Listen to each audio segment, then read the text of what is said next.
Welcome back to the decider in this matchup between H2K and G2. H2K have never won against the champions in a series, the champions G2, and we're going to find out if they can do it tonight. The players are getting ready. G2 is back on blue side. That's about all the updates I need to give you. Vedius, is today the day the H2K take down the scene? Well, it's certainly looking likely. A lot of predictions for 2-1 H2K on the desk earlier on, and based on the way in which they've been playing, things are looking spectacular. For game one, they went for the slower early game. They went for the 1-3-1. The setup was great. They just then got baited into a team fight. They lost. Game two, we saw a return of the early game Cho'Gath. We saw a return of Jankos playing his prime and just nomming everyone. When in the history of League of Legends has there ever been such a thing as an early game Cho'Gath? Now, I think back, it makes me happy. Some CLG fans be like, did you forget about Hotshot GG? Even then, I don't feel like it was crazy early game. I would have gone to Snoopy, you see. I will never forget in different regions. The flash over the wall, the ultimate great Snoopy play. That stuck in my mind forever, dude. Nah, man. Nah. But speaking of Cho'Gath, I think he's going to be banned. They banned it game one. They didn't ban it game two. They banned the Gnar instead, which certainly was really obnoxious, considering we know he's going to play Jarvan again.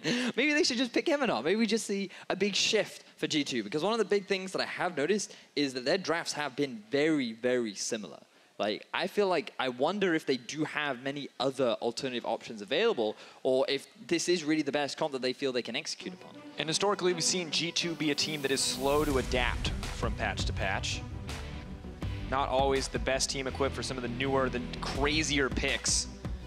Maybe this time just stuck a little bit in that 7-13. We'll see if they can adjust here, though. We're in picks and bans. Final game in the series. Big stakes for both of these squads. So Thresh, Jace, and Cho were the bans last time. Looks like they're going to be the same right now for the side of G2. Zac, Caitlyn, Elise is what you'd expect. However, in game one, H2K decided to ban away the Sejuani rather than the Caitlyn. Now in game two, H2K shifted that up. They banned the Kate and the Sejuani as well. They don't have that option anymore. G2, they're shifting things up themselves a little bit as well. Yeah, no one's getting the Cho'Gath. That's one thing. But G2, I'm pretty sure they're just going to pick Caitlyn here.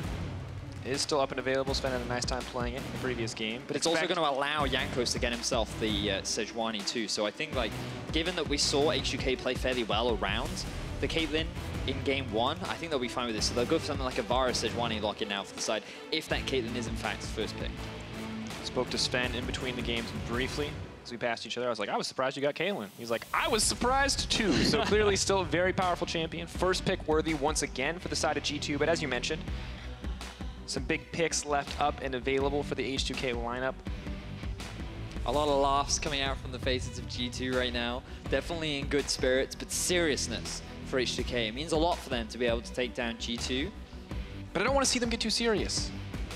G2, or H2K are a team that historically doesn't do great under big amounts of pressure. I want to see them have fun. I want to see them go for the same confident early game, make large aggressive plays. Fun is probably the terrible word, but I want to see them make big confident plays, right? I don't want them to be like, everything is on the line right here, stressed out. Because clearly G2 aren't. G2 are still feeling positive, they're still feeling good, and I feel like that is a winning mentality coming into a best of series. Yep. So it looks like that the focus will be on making sure that they have the safety. They do not want to give Caitlyn Braum once again. Now, I wonder whether or not G2 will shift things up. Maybe they go for a range support, pair that up with the Caitlyn, or will they stick with the melee? Like Tahm Kench, still very viable, a lot of great peel, still room for the Taric. I'm a big advocate. Instead, they're not going to go for it. No, nothing new, nothing crazy in the support pool. Braum, Tahm Kench going to be the matchup. Last time G2 Esports prioritized the Braum. This time they're getting their hands on the Tahm Kench. We'll see what H2K want to round out the first pick phase with. They already have the double ice combo. 4 stacks stuns on both the Sejuani and the Braum. So what you're telling me is you expect Ashe Lissandra next. That's what you're saying. I wish. I love Lissandra. She's terrible, but I love her. Okay, so they're going for the hyper-carried Cog. Something that is being picked more and more over in the LCK and LPL. I think that he's actually surprisingly good in lane. A lot of people don't realize how effective he can be in terms of just his ability to trade. But also, you don't have to build compositions that are just like protect the Cog more, especially when you have a Braum. You can still have like a carry mid lane, you can still have a split pushing top. You still have all these options if you want, and you can just rely on him to be that low mobility, high damage dealing AD carry. depending on how you want to play your style. Braum offering so much of that protection, mitigating so much of what other enemy AD carries or casters can do. We now head to the second ban phase. LeBlanc taken off the board once again. Gnar going to be banned away. Do not want to feel like a Jarvan's coming for G2 once If I had to guess why G2 were laughing on stage, it's because they're talking about their draft and they've realized that Expect is going to play Jarvan. Now, regardless of what happens. He plays it well, to be fair. No reason to fix something that ain't broke. Taliyah banned away from Perkz, though. Do not want to give him a safer blind pick mid. And I wonder if G2 now ban away the Orianna. Otherwise, you would expect H2K to go for something like that very early on. Febby very confident on that champion, and it would fit very nicely with the Kog'Maw too.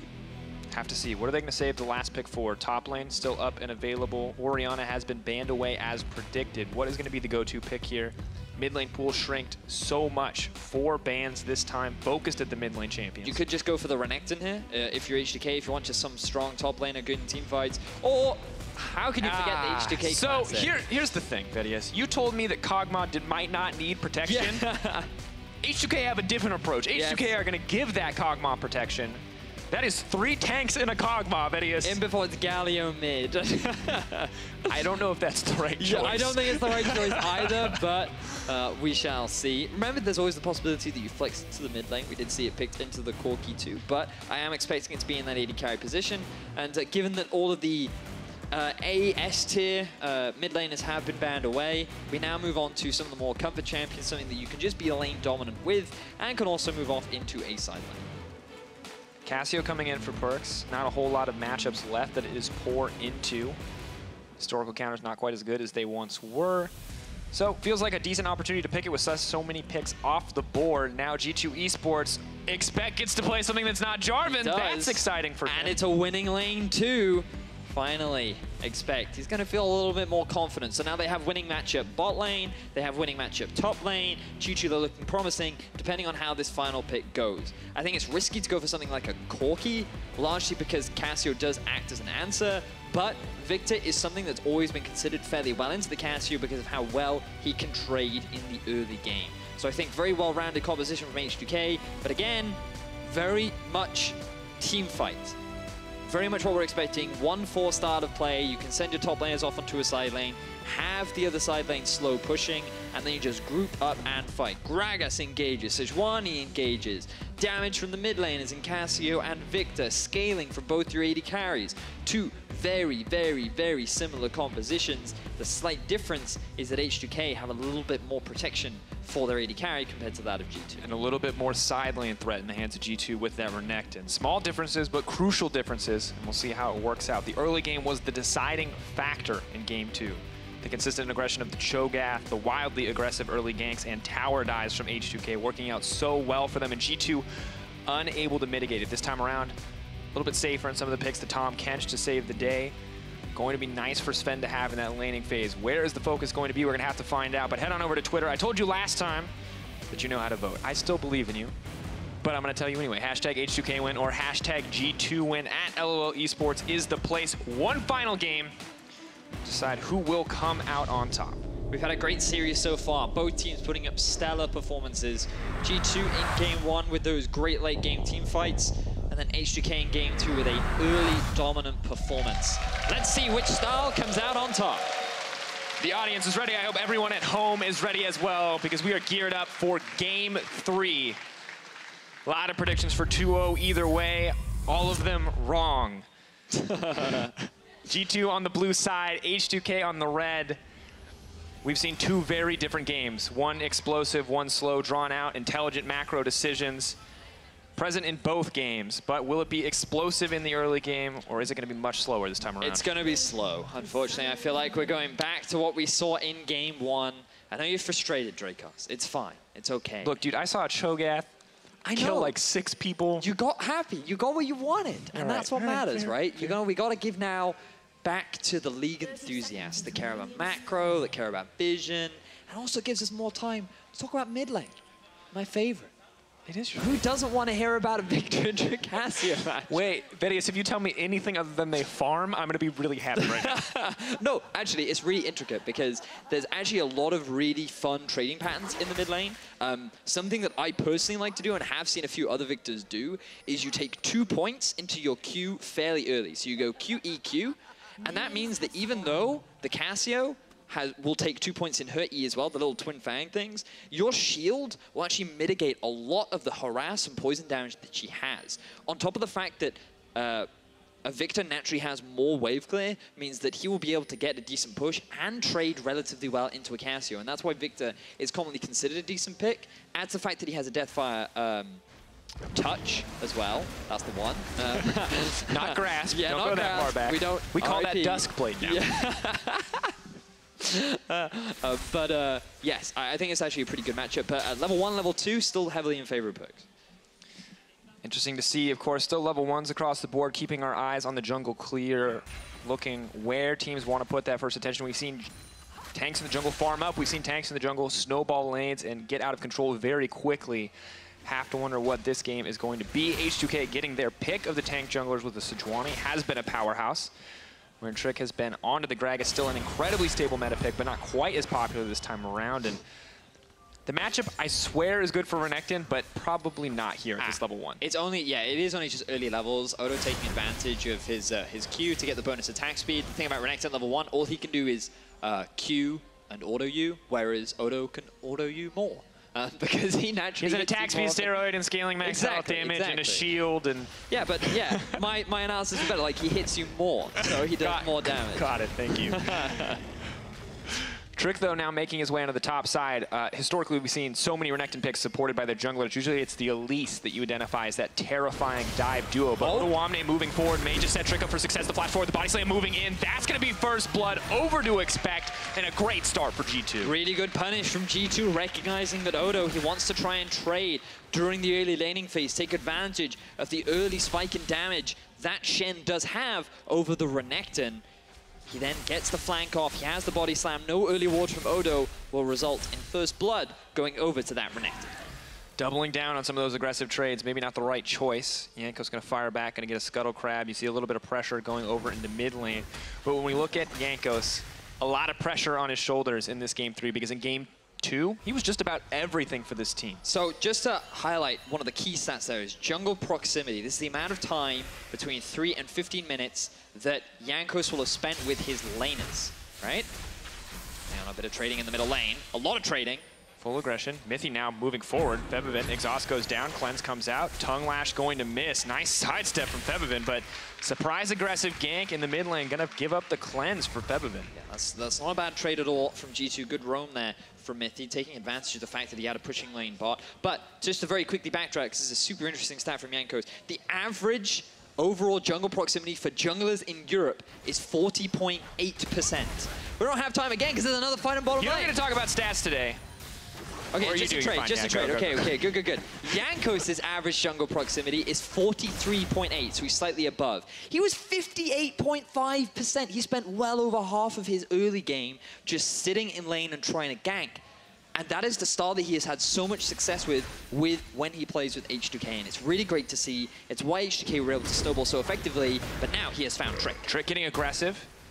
Jankos just has to flash out over the wall. Nice confidence coming in from Trick. Level 5 to level 3. We're going to have to backtrack, figure out exactly how that happened, but that is an insane lead coming in for Trick. It's actually insane. Oh, Jankos. 2-level advantage. Nothing going to happen. I thought Trick was going to follow up and kill him, but Jankos luckily... It's a Gragas, mate. Still slow down. It's a level 5 Gragas. It is. That's Jankos now level 4, though, so not quite as big as it once was moments ago. Of course, the catch-up mechanic in the jungle means that you're not going to hold on to that level. Yeah, and look at the movement as well from Mithy. Always following in with his jungler, get that deep vision. But now Odo, he's in some serious trouble. Flash up for expect. Level 4 to level 5, flash forward, 1 auto attack. Spirit Trap, you're trying to buy a little bit of time looking for the Cole. The Meek is going to get it. 1 auto, the Q comes out. That's another kill. See, this is what happens. You give Expect a winning matchup, and he's like, I'm going to take advantage of this, hopefully. He's like, guys, winning matchups look every at this. game. Never put me on Jarvan again. Don't do it. I can win lane every time. Just give me a chance. He's doing a great job. Early investment from Trick. Expect runs away with it. Renekton into Shen. Going to make things so much better for G2 in the early game, because a very classic Shen move is once he hits level 6, he wants to try and make a play happen down bot. But Jankos level 4, Odo level 5, Nuclear and Che constantly being forced underneath their tower. G2 really putting the pressure on with these winning lanes that they have in top and bot. Nuclear and Che still trading quite confidently, but we can see how much of an issue top lane is going to be as we move further into the game. Level 6 to level 5. Renekton with the fervor of battle as well, just going to dish out so much damage, and Phage making it even easier for him to stick to his target. But Vedius, we've seen 3 different games. Game 1, slow, nobody's game in the early game. Game 2, all about H2K. Game 3 feels like it's all about G2 in the early game. The question is, can H2K do a better job of mitigating these early advantages than G2 did in Game 2? Well, I wonder. I feel like right now, yes. I definitely feel like that they can. Now that Febiven has hit level 6, and he hasn't quite upgraded Hex Core yet, but once he does, so much wave clear available in the mid lane. Just stall, stall, stall. Kog'Maw's still going to scale up very nicely. Very likely expecting the Rage Blade kind of build, which we can talk more about later once he decides to complete it. And then you still have the ability to just play around these 2 carries, Febiven and Nuclear. With the composition that they have, there's a huge amount of CC, and I'm expecting a huge amount from them as perks. Continuing to be aggressive. Petrifying Gaze not going to connect. Looks like he was stopped up a little bit there by the minion. Febiven now feeling confident. Looking to trade just a little bit more, but Sejuani is here. Gragas is here as well, though he's going to move up to the top side. Here comes the snowball to chill down the Snake Lady. And Trick looking for another flank up top side. Moving in, Odoamne has to be careful. Dominus is up and available. A lot of hard CC between the Renekton and the Gragas, but Trick is going to move right back to mid lane. Pop the Blast Cone while he's at it. No surprise, Rift Herald take's going to come in from H2K. But look at Mithy, he's in some trouble. Looking for a little bit more stacks. 3 stacks. Shen going to come in. Stun has now landed on the Mithy. He's in trouble. Looks like he's just going to be sacrificed. Team doesn't want to commit anything for him. Thick Skin going to buy a little bit of time. He's playing with his food. Is he going to make it out? No, too much. Oh! The heal comes in as well. Oh, trapped in the Dragon Pit. See ya, nerds, says Mithy. That's like when you get the Lickitung and the Pokeball that shakes 3 times. You think you've got it, but then it pops out right at the last minute. H2K, they don't get the kill. They will get the Dragon. And G2, I think they're just going to let this one go. They're going to pressure in on the top side, though. We'll see if Expect can get Tower First Blood for this. Trick's actually moving in. If they do not get Dragon here, this will be the most tilting thing that has ever happened. Now the taunt's coming in. Not going to get it in the end. Nice secure coming in the end. Going to be the kill back for H2K. A little shaky there from Trick. I feel like that was overzealous. Commits a little too hard. Good secure from Jankos, but now Perkz. He doesn't have the mana to go for this trade. Getting aggressive. Procking a bit of extra movement speed off that Keystone. And now the Renekton is proxy farming. So if you were wondering how far ahead he is, yes, just as far ahead as when you feed him in solo queue. It does help when he leaves the lane.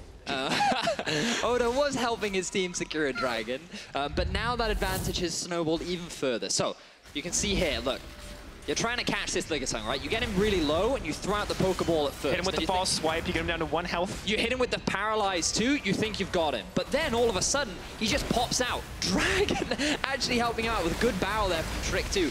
Body block in front of Chase CC. And I think at this point you just concede it, but TP in the bottom lane, fed Renekton, here he comes. Renekton on the way, Dominance available. What can they do? The chain CC, it's gonna be perfect. Nuclear, there's no chance to escape. He's just too strong. 1 kill, 2 going over. 1 for the Renekton, 1 for the Caitlyn, and G2 just keeping this ball rolling. Fantastic TP there from Expect. That is a great way to set up his bottom lane for success, bringing the lead that he accrued in the mid lane to the rest of the map. And now Febiven, he does have flash. Sauce goes in. Explosive cask available, throwing it back. Febiven now knocked into the team. Petrifying Gaze. Ooh, great combo, but the cleanse flash from Febiven coming out was clutch. Febiven also had his back turned to Perkz, so he couldn't quite land the root down. Did allow him to flash out from that, didn't go down. But just see here, you can see that with Mithy being fairly low, no flash as well. Nuclear Che feel pretty confident, but no Shen ulti, no Shen TP. Really good flash body slam there from Trick. And H2K, they just overstepped ever so slightly. They didn't respect the setup that they were in. Really good utilization of the TP advantage, and now they're going to swap sides. They know how strong the Caitlyn is. They realize that they're behind. Their tower's going to go down eventually. So just try and make the swap happen so that you can get yourself some tower gold and open up the map a little bit more. Definitely a smart move coming in. Renekton now swapped to the bottom, but it looks like G2 will be a little bit behind on the play. Actually, Renekton going to continue to topside. Looks like they're confident enough and Expect with a lead that he can handle the 2v1 scenario. But what is this going to mean for Sven and Mithy? Can G2 balance out the pressure here on the bottom side? Can they get a tower for themselves? You would expect Sven and Mithy still to be able to get to that tower first. What we're expecting is after Trick goes back to make his way down to the bottom side.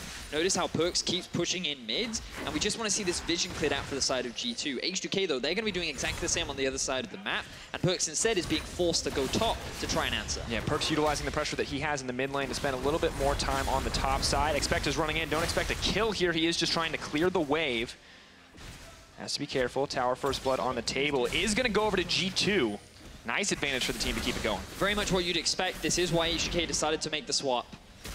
They will eventually be able to take that tower down, especially with Expect's ultimate unavailable. But that is a Black Cleaver Renekton at 11 minutes into the game. That is scary. Something you always have to respect. And that's why they feel confident sending Expect to the top side, holding his own in the 2 versus 1. But with Trick and Perkz hanging around, maybe not quite the 2 versus 1. Chain Nuclear smarter than to look for that opportunity, but Perkz actually could be in trouble here. Moving in, that's the chain CC. Perkz gonna cleanse, flash out, nice combo. Ooh. That was smooth, really nice plays there from Perkz. But H2K, they get what they wanted, right? They get both cleanse and flash out from Perkz. That ulti cooldown is going to be up way sooner than his summoner spells will be. So now from H2K, we want to see a return gank. We want to see that investment sent back to the middle lane. Try and get Febiven a few more resources, because he does have 1 kill so far, 2 points in the Hex Core, and they're in a good position to try and shut down Perkz. Happy to have double upgraded abilities. 80 carries back to being matched up toe-to-toe as Renekton's going to continue just to threaten this Shen every waking moment. Yeah, you got your Ninja Tabbies. Yeah, you got your cloth armor, but you're looking down at a Black Cleaver double longsword level 9 Renekton. So incredibly difficult to deal with. And I want to give more praise to Expect as well, because earlier he used his ulti and it looked kind of random what he was doing, right? Because he just went into a massive minion wave, tried to go super aggro onto the bottom lane of H2K, and you think, what are you doing, Expect? You're just going to lose your life. But what he achieved was slowing down the siege from H2K, preventing them from being able to get the tower, which allowed G2 to get the bot tower and swap back to topside while still keeping that tier 1 alive. And now H2K's bottom lane are in exactly the same position that they wanted to try and avoid. They have not opened the map, they are down in towers, and that tier 1 in the top is gradually just going to get sieged upon, and it's going to give the freedom for Mithy to roam around the map. We've already talked about it, but just once again, how different Game 2 and Game 3 have looked. You can see Game 2, H2K crushed G2. No doubt that they were winning the game from that moment the first Cho'Gath gank connected. This time around, G2 100% in the driver's seat, and if they can continue to execute as well as H2K did in Game 2, there's not going to be very many options to fire back. But Perkz, unfortunately, Jankos does not consent to the staring contest. No, he does not. Will simply walk away. Unfortunately there for G2, but H2K, they don't lose much off the back of that, aside from their tier 1 tower in the top side. G2 doing a great job of constantly investing deep vision. And you just see a different H2K when Jankos isn't on the roll. But again, really have to emphasize, scaling still very, very good for H2K. Right now, the early game isn't going in their favor. They didn't have the winning lanes, but that doesn't mean they cannot turn this game around. It's all about these later team fights that happen around the mid-game onwards. Victor's going to be ramping up. Nuclear's going to be ramping up on the Kog'Maw. Definitely things not over yet. Jankos is going to go for the steal here. 900 health and dropping lower. Doesn't look like it, just threatening. Mithy's going to grab that. Faster recall for the Tahm Kench. We'll see where he wants to go. He has the Swifties as well, so presumably faster to get into position to utilize it. But where are G2 going to focus that Rift Herald? Mid lane, the last tier 1 left standing. Mithy did not buy a control ward. I can hear Deficio rolling right now. He's just like, why? He should be happy. This not buying control ward probably, you know, saved his hair. I don't know. No. Regardless of his hair, you know Deficio puts way more value on warding than he does anything of his own. I don't know, man. I'm starting to doubt. But speaking of wards, let's have a look at some of the vision that has been set up. Because you can see from H2K, very defensive line across all of the entrances to their jungle. They're very afraid of what G2 could be trying to do, especially around this blue buff. Now that mid lane is back from H2K, they have to be very defensive. Whereas G2, they want to try and extend their vision line. They want to try and move it so they can start sieging onto this mid-tier 1. Surprised that they haven't moved Caitlyn up onto the middle lane yet. I think they're still wary of the ability for H2K to force that all-in fight. And additionally, Victor just so effective at clearing waves. One of those old school control mages that can just keep a game going forever with the power of his wave clear outside of that Baron buff. So G2 instead deciding to divert their resources across the map. Renekton maybe going to push on the top side for now, spending a little bit of time in that Baron pit. Movement this is great from G2. They pushed up bot.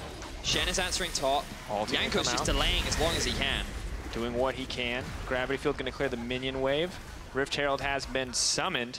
No minion wave to back her up, though, but it is still going to be a fat chunk off of that tower. Moving in, multiple members have been grounded. Doesn't look like we're going to see the fight. Just the tower taking the end. Perkz, though, something different on his mind. At the end of the day, G2 just forcing a slow siege down the mid lane to get yet another advantage. I don't know if I want to call them zoning ultis from Perkz, or if I just want to say that he needs to reevaluate the range. Those were two equally passive things. They're either zoning ults or they're bad, Vidius. Pick one.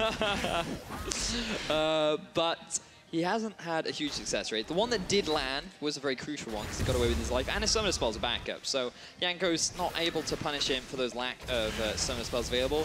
Rod of Ages now completed for him as well, along with the core 3 of the Hex core for Febiven. So things looking certainly bright for the mid lanes. Aether Wisp may herald a Lich Bane to come as well, so it looks like he wants to be able to continue to trade aggressively with Perkz. Not a fan of that, personally. I think that it's very, very risky. Usually the thing about Cassio is you don't want to put yourself in melee range. Like, you put the 2 points in the queue during the laning phase to help you trade, but late game, like, that Cassio will just straight up out DPS you. You really want a bit of magic resistance behind that. I think a Banshee's Veil second would have been fine.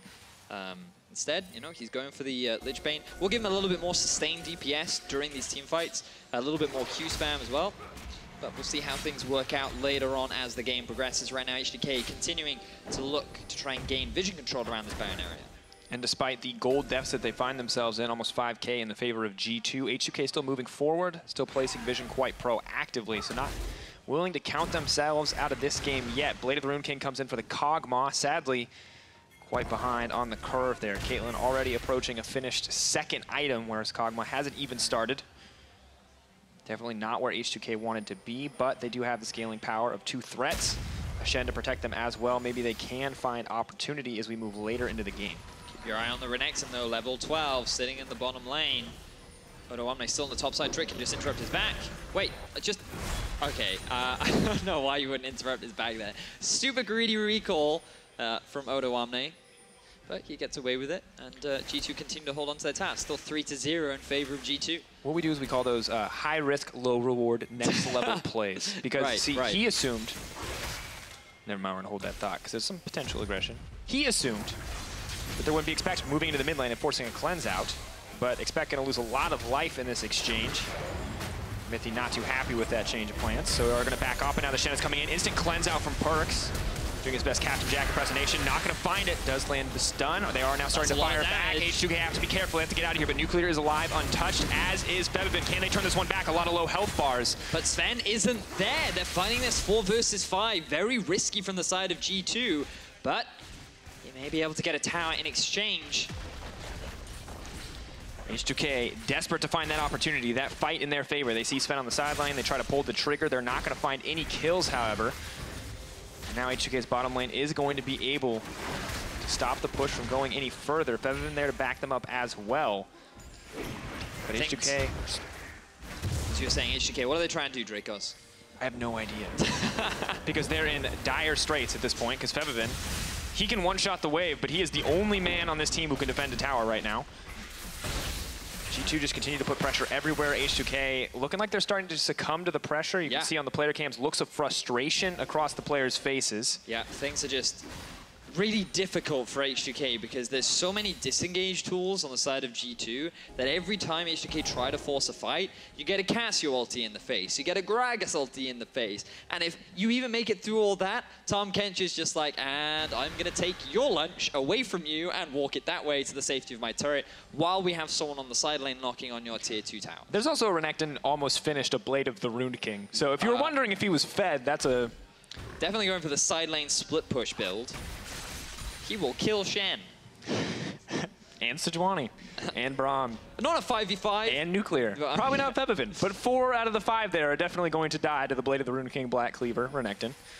Without support from the team at least. So things definitely still looking grim for H2K. Once again, we wanted to see more consistency from this team. We've talked about it. H2K on a slump, up and down across the weeks we saw from Goldgrass earlier, and this has to be frustrating for the team because we can speculate all we want, but the emotional aspect has to weigh heavily on this team. The emotional roller coaster of winning one week and feeling like you're a top team and then collapsing in a best-of-3 series. And I want to emphasize, too, that this isn't exactly H2K playing badly, right? But I feel like the early game respect wasn't entirely shown for G2. We have to remember Odo giving away first blood because he tried to taunt onto a Renekton and he had no early vision to make sure that that play was safe. In the bottom lane, Nuclear and Che, they pushed up knowing that the enemy had a TP and you didn't because you just tried to make a TP play and you end up getting punished for it. And it's just these small mistakes coming out from H2K that have resulted in G2 getting ahead in their already winning lanes.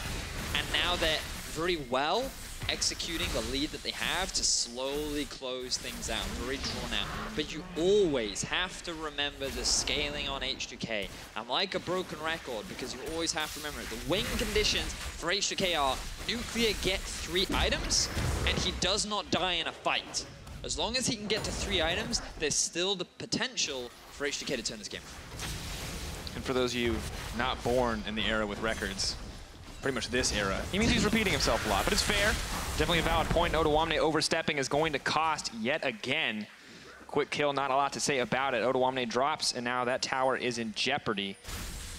But Victor is there to defend it. Don't know if they have the cojones to dive Febiven at this point in the game. Braum is there to back him up. Just a really small thing, but it makes me laugh thinking about, ooh, ulti in mid. Moving up. Body block coming in from Trick. Ulti going to come out from the Cassia, but Jankos definitely still in trouble. The Caitlyn more than happy to clean that one up. Trick gonna nab it in the end, and H2K, a death here, a death there against a winning G2 is definitely not what you can afford to do. Tower still held on. The Victor wave clear holding H2K into this game, but each of those towers is steadily being chipped down. H2K just slowly falling apart at the seams. Pick after pick going in favor of G2. They didn't even have that deep vision. They were just trying to push at mid. Jankos with no flash was hanging around, and Trick was just constantly standing in front of him, body blocking that Q ability so that there was no way for Jankos to escape. He's not that tanky at this point in the game. He hasn't had the same early game, flash and mid. Backing off. Mithy gonna save the day for now. Decent damage coming out of Febiven and Nuclear, but cannot push any further. And look at all this disengage from G2. We discussed it earlier on about how every time H2K try to make something happen, it's just G2 being like, nope, we're out. We're gonna back off, back off, back off. And now we're seeing this Fnatic playstyle where Sven's just sitting off in the side lane because H2K are trying to group up. And, oh, that was greedy, Jankos. Come on, you have no vision. You even spam the laugh.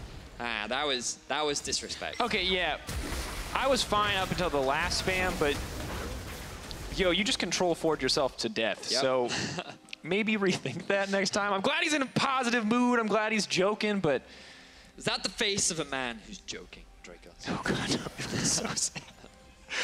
Oh, poor I mean, it's rough, definitely rough. Yeah, I mean, you're a 0-1. They were in game 2. Yeah, you're a 0-1-1 tank against a 4-0-1 Renekton, a 1-0-2 Caitlyn.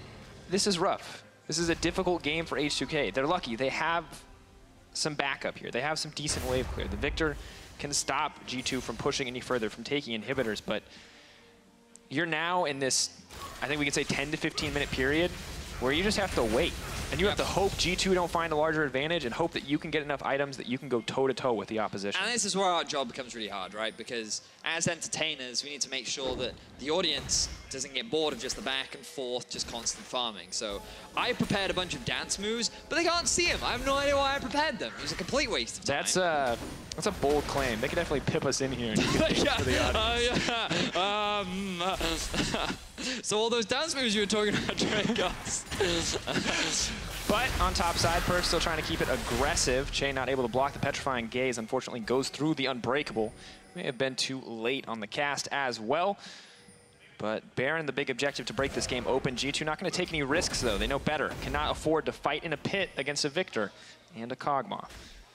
So Perk sitting off on the side lane, doing what he can to try and siege down that tower. Will not be able to get it. Used his ulti once again. I like how flamboyant he is with the ulti. Not afraid to just throw it out there, even if it doesn't miss. It produces an area of zone control, as we like to call them. But in the meantime, Baron vision being set up very heavily from both sides. H2K doing what they can to maintain control over their half of the jungle, but really the full control is going in G2's favor. Definitely the case. Gold leads 6K up, 6-1 in kills, 3-0 in towers. H2K very close to getting perfect game if G2 were able to keep it up. Luckily, they have the single kill on Febiven in the mid lane to stop that from happening. Jankos playing with fire here. Is going to get aggressive. Shen engage coming. Sven doing what he can to disengage. Trap goes in. Gravity field. Now Odoamne's knocked back to the team. Flash back out. Expected's in the backline. That is a Fed Renekton, but the chain CC comes in. Mithy says no. Out comes the Chaos Storm. No one is dropped yet. Tricky is in trouble. H2K, can they turn it? Perkz on the front line. Now Febiven is in trouble. He looks like he might get taken down. Perkz is running through the team. Sven is untouched, and G2 are unstoppable. And Perkz just melts through the lineup of H2K. Everything was looking so promising, but it all falls apart. Bye-bye, Nuclear. Ace in a hole does not get a chance to connect because it is the Twin Fang from Perkz that will be the death sentence for that little Void puppy. G2 crushed the fight. It was all going so well. Trick was falling in the front lines. Expect wasn't able to get onto the Kog'Maw. The Caitlyn just wasn't dealing enough damage, but then Perkz comes in, the Knight in Shining Armor, getting a beautiful ulti. His damage just eviscerates H2K, and they have no answers. G2, 10K gold lead. We saw H2K in the same position last time. H2K closed it with confidence. Can G2 do the same thing? Is this the end of their slump? You can just see H2K, they try to force the fight here, which was fine. The setup is good. Expect, he gets chunked out right from the get-go. So much CC and peel has already been used. Sven isn't able to damage anyone, then here comes Perkz. The beautiful flash, ulti, hits onto 3 members, and just watches H2K melt. Sven can now do the damage. Perkz is free to hit on them as well. The front line for G2 doing what it's supposed to do. And Nuclear, he's just left to die. Perkz, a little BM here, but gets it in the end. And guys, you feel for that Victor. Realizes he's stunned. Maybe a 1/10 of a second later, cleanses.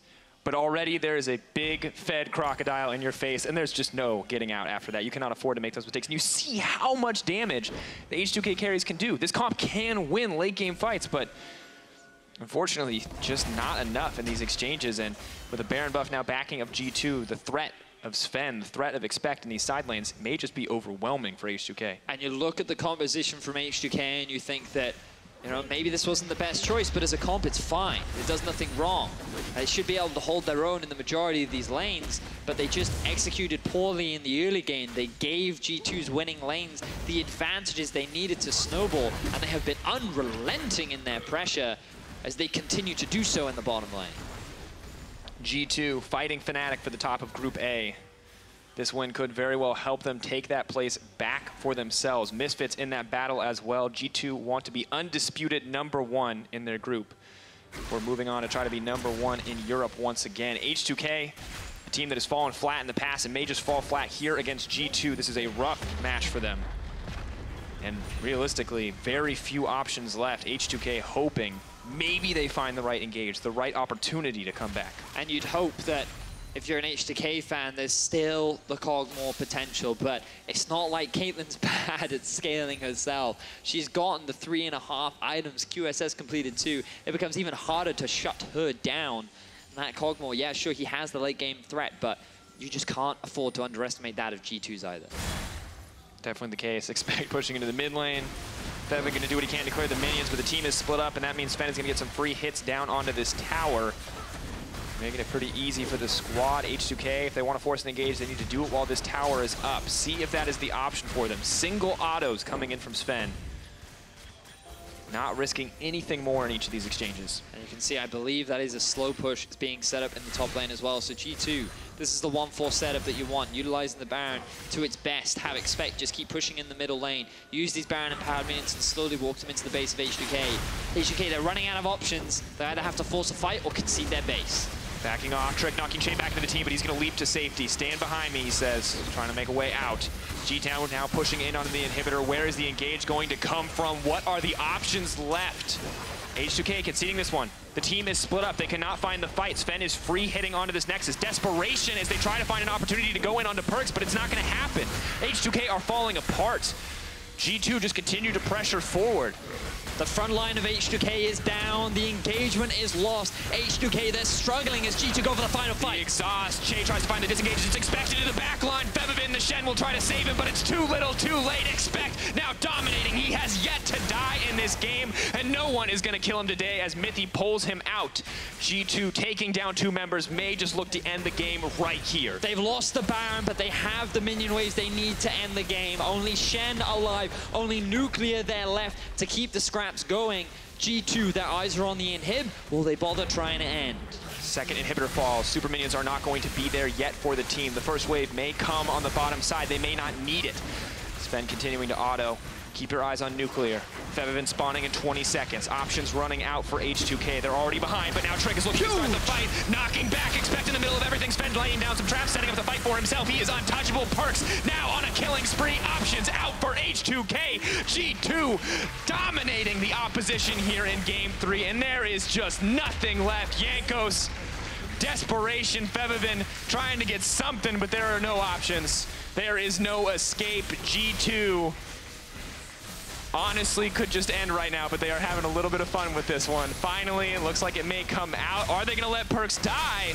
Doesn't look like it's the case. Ladies and gentlemen, G2 take down H2K. Very clean Game 3 from G2 Esports. They looked convincing throughout it. They utilized their winning lanes. Expect looked angry. I mean, his face didn't, but his playstyle certainly did. He was aggressive. Perkz picked him up. We gave you a game on Renekton. Look what you did. Look what you can become. And G2, we wanted to know who was going to come out of their slump. Looks like G2 is the answer. Looking back on form here in EU, taking down another top team, no longer scraping wins against bottom teams where they can find them. They may have lost a game in the regular season, but they have not lost a series since Rift Rivals, and that is something that they can be proud of. Yeah. You have to give props to H2K as well. I feel like that there were a lot of strengths coming out from them. Their Game 1, they played a lot of the game extremely well, even after all the pressure that Febiven was under. He was still able to become that late game casting threat. They were playing the 1-3-1 beautifully, but then they just fell into the trap of going for that final team fight, and they ended up losing Game 2. They just looked super convincing. And I feel like Game 3, they were just minor execution errors. Just either a lack single of respect oversteps. Or, yeah, just oversights. Against a Renekton, which is, there's a lot of champions you can't afford to make mistakes against. Renekton is definitely one of them. And it's got to feel rough for H2K, because to lose like that just feels really demoralizing. Yeah, because when we look at it, Odoamne was not making the wrong choice to win his lane. Right. He was making a choice that would have helped him, that could have helped him win the lane against a very difficult matchup, but it ends up costing him his life because Trick is there to punish him. Yep, and it just happened time and time again down the bottom lane. And then, like, there were just few answers for you to come back in because your comp is so reliant on scaling that you have to wait to get to that scaling point. But you're always that half an item behind that every time you try to make a fight happen, you're always going to be at the deficit. Yep. G2 did such a great job of keeping that gap and just slowly extending it and bleeding H2K out of that game. We did not see the same calm, collected play from H2K that we saw in Game 1. Well, G2 took a crucial win to close out the series. For more on that, let's head over to the analyst desk. Thank you very much, Dracos. Obviously, we're also going to get a word with the winners, G2, in just a bit, but I do kind of want to focus in on what we saw from G2. We did right after, hugging each other, just showing a lot of emotion, because I can only imagine that this must mean a lot to them. And you, as part of a team that has also recently booked a big victory, how important will this win be for G2? Well, they just turn around from Rift Rivals, and also they just start to winning, being a G2, so I think it's really good for them. What makes you say G2? Is this kind of the style that they play to, or?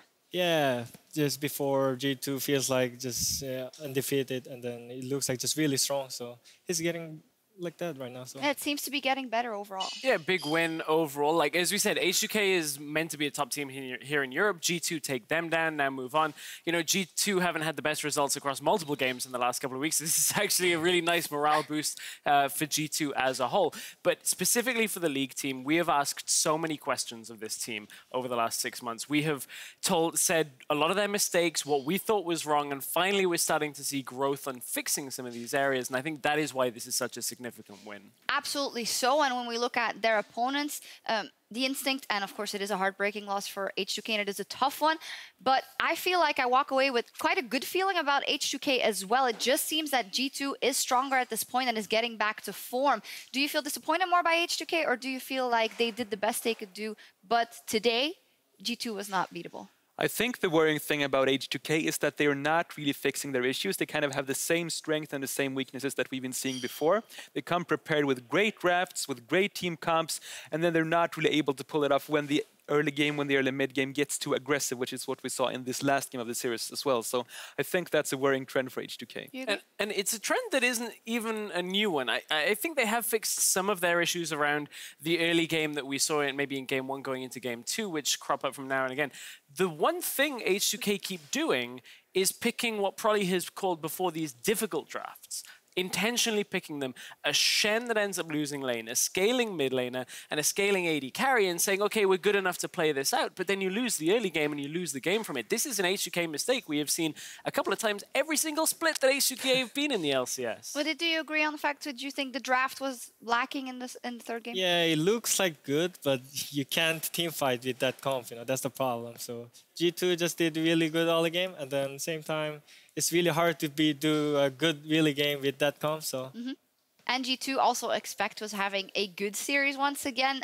When he is on a pick that isn't Jarvan or something that he can make plays with, he does great. Expect is our player of the series, and that is always usually an indicator of the team gelling really well. Obviously, Perkz last week was also an indicator of that, but if we think back to MSI, when Expect was feeling good and making the plays, G2 was feeling good, so that's a good indicator. Yeah, great indicator. Expect, especially the Renekton game, I think it highlighted what Soaz at Rift Rivals felt is when you're on Shen on the other side, you can't get back into the game. Expect is just taking over the entire game on Renekton, running around the map, killing people anytime he finds his way onto them. And it's good to see Expect because, again, another member of G2 that's had a lot of criticism. I think this is a good series for him overall. Yep. So is this then the return of G2? I said before the series that I think that return has already started, and this is just such a big momentum boost in that direction. I mean, they had the win versus Splyce, and now this important win as well. I think G2 are definitely on a strong roll. On the right path, G2 coming up with a dominating performance to secure the win. Let's see what their AD carry has to say after that series. Thank you very much, Shox and the guys. I am joined by Sven, or Lord Sven, as I should probably call you. Obviously, as an Englishman, I have to respect the lordly ways that you have. I want to talk a little bit about this series, but before I do, I want to talk about how you guys are coming off Rift Rivals, because it was a disappointing performance for G2 and for Europe in general, but you guys seem to have bounced back very well. I mean, yeah, Rift Rivals sucked. I agree. We lost 5 games out of 6, and the one game we won was not even like that good. We kind of threw away a huge gold lead, because one guy was trolling, and all our games we kind of just lost randomly out of nowhere. We didn't like just lose. We just threw the game somewhere randomly. We were ahead, we were behind, we got stomped. So Rift Rivals was like not a wake-up call, because that was the first matches against Fnatic, Unicorns, and so on. Like Rift Rivals was that second alarm you put after the first one to make sure you wake up. So now we're here, and I think we had a team talk about it, and everyone is more happy now, and we scrim better. We have better scrim ethic, or whatever you call it. Like we scrim better and more productive, I think. So yeah, Rift Rivals changed something for sure. A bit of an attitude shift perhaps in the G2 house? It's not that we have bad behavior or like we're insulting each other or something like that. We're all good friends anyways, but we just like didn't have the best scrims of productivity, or like we didn't learn as much as we could learn from our scrims. And I think now we are doing much better in scrims, not only like winning or losing wise, but we're also like making the scrims better for ourselves to learn more, and we talk more about drafts, and we have better preparation for our games. So I think we're on a good track. Okay, we don't often talk about sort of scrim ethic and the background behind it. I'm going to push you a little bit further. What is it specifically that's made your scrims better? What means that you can learn more from them? I mean, EU already had bad scrim ethics, or whatever you call it, where if you fall behind, you just FF. If you, at 20 minutes you're behind, just pause and go next game. We don't talk very well about the games in the post-game review. Things like this, where EU has already bad scrim behavior, and we're just like, oh, we all died, let's pause and go next game. But now we're not pausing games until the Nexus explodes, and we're trying our hardest to come back. And when we're behind, try to make it hard for any team to win, like make them sweat for it, make them make a mistake. And when we're ahead, we try to play it slow and calculated, so we can't risk losing. So yeah. you do seem to have a much slower style than other teams, especially on the new patch. Like H2K, when they beat you, overall there were 35 kills in the game, and then in both of your wins, there were 35 kills together. So what is it that makes you want to play slower on this patch? I think that game is like what we want to avoid. When you're behind, you want to play slow and you want to make them take 10, 15 minutes to get Baron. But that game, we didn't do it so well. That's what we were practicing. But when we're ahead, we want to just play slower and not risk fighting over the loss. Also, your question was what, sorry? Yeah, why are you playing slower as a team? Okay, yeah. So it was right. You answered it. Yeah, we're playing slower because when we're playing like our old style, whatever you want to call it, we tend to throw away games where we will get caught or we'll fight when we shouldn't fight. And there's one way to play when you're ahead that makes you not lose no matter what. If you play it perfect, you can't lose no matter what, unless you get outplayed somehow. But you take the fight yourself. So we try to play perfect, kind of, our risk-free style that when you're ahead, you win. When you're behind, you make it hard for the opponent. Well, some of your games did actually look pretty perfect, especially that game one. I'm going to ask you to rate yourself at the moment. Where do you think G2 stands as a team versus the other top teams in Europe? I mean, I think H2K is a very good team. They play well today, I think. I think they're kind of on our level. I think Fnatic is still a good team. I need to see a bit more games from them. They have this new style. They play meta AD carries now, and they probably play a bit different champions everywhere else too. There's also a huge patch now with Broxah might be playing tank junglers now, so that might change their style a little bit. So I think Fnatic, H2K, and us are still the top teams, and then Unicorns seem to be not doing too well recently, so I think we're in the top still. So you're the S tier and they're sort of the A tier. Also, Misfits is a good team too. Okay, that's really interesting to hear. I think that's it from us for now. I'm going to hand it back over to the analyst desk, but thank you very much for joining me, Lord Sven. Shox, take it away. Thank you very much, Medic. Wonderful interview there and some great answers from Sven. A lot to jump on. I really like the insight into, I feel like we're prepping better, we're trying to draft better, which does hint at a bit of complacency before. And I can imagine maybe if they came from MSI and they did so well and they know they dominated EU before, do you understand that maybe there was a bit of, not taking it too serious from G2? Well, I don't know, maybe they have some problems, but we don't know exactly. Maybe it's some struggling in Scrim. Also, we did really struggling in Scrims. Maybe that's why actually we win today, because we're actually fixing some problems in Scrim also. So yeah. Well, you did win today. Unicorns of Love were the victims, unfortunately for them, and it was quite a big upset. Not a lot of people had seen you guys winning that series, so overall, except for Wadid being a god, what went so good about this match? Well, we just tried to do not some fail, and then try to just focus and chill, not aggressive, and then focus, and then we win. Yeah. We saw a couple of what Wadid likes to call the traps of 714 coming out here. We saw the Cho'Gath in the jungle, we saw the Kayn in the jungle. What are your thoughts on some of the new stuff we saw in the series, like you and the Unicorns? Well, it's quite early to judge some picks are bad or really good, but I think still have some chance for good picks.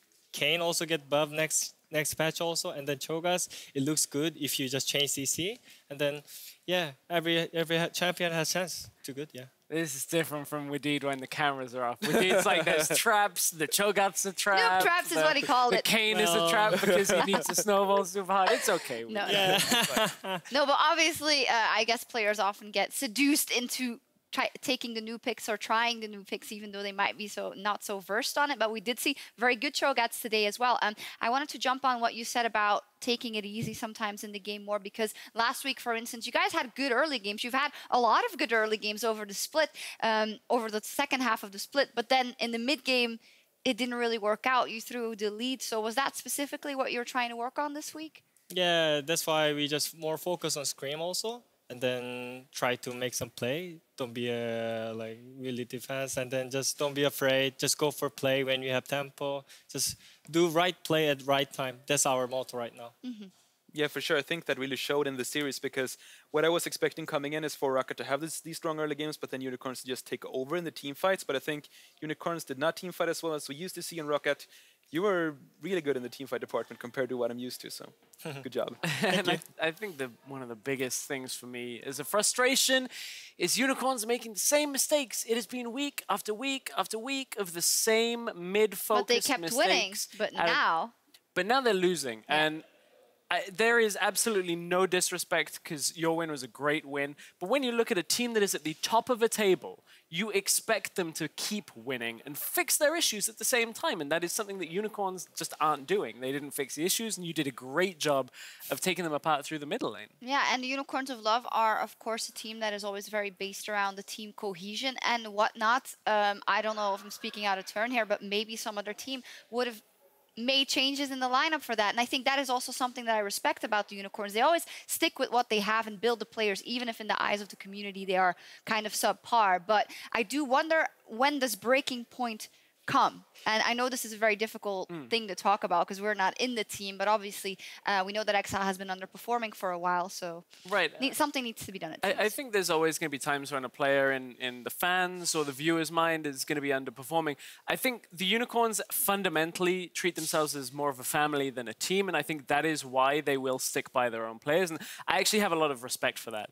I think Unicorns can find a style that this will work for them, but they need to stop the hemorrhaging in mid lane. They cannot give up so much, and that is possible to fix with the players they have already. Well, also an interview that Sheepy had a couple of weeks ago where he was asked about, obviously, the Exile, because he is the person that we're all looking at, and he said, well, it's all a team thing because someone didn't call miss. And I don't agree with that 100% because sometimes he makes individual mistakes, but as you say, in general, they just go for plays so often that you're like, oh, this is, you know, complete win or a complete loss when they go all in. That's what we respect about them. But I'd love to see how they turn it around. Do you see them turning it around? The Unicorns of Love? And we're being a bit overdramatic, but because they only lost one series in the last 4. But I definitely think that Unicorns are still a top team in Europe. There's no doubt in my mind about that. Speaking about Exile more in particular, though, I'd like to see them adapt their style a bit more around that.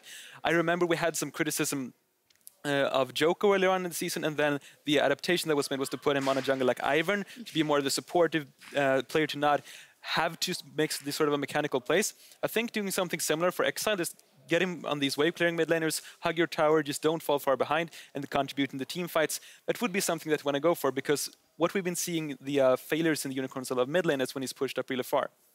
Well, did you agree? Yeah, I agree, yeah. All right, cool. Let's take a look at the standings because that's really cool for you guys. Roccat, they're closing in on Misfits Gaming 3-6 versus 4-3. So only one series win difference there, at least. So it did. How likely are the playoffs for Roccat this split? You came so close last time. Well, at this time, we're also a bit like, it looks like not a really good chance for that. But we just, you know that like late season Roccat is Kingslayer, you know. 7 series wins in a row, man. Just do it. And the first win of that potentially being against the Unicorns. None of the other teams really have got that kind of a win recently. The other group, Group B, we're going to see a lot more play over the coming days. There's a real tight race in the bottom of Group B because Mysterious Monkeys are on the up, Vitality are on the up, Splyce.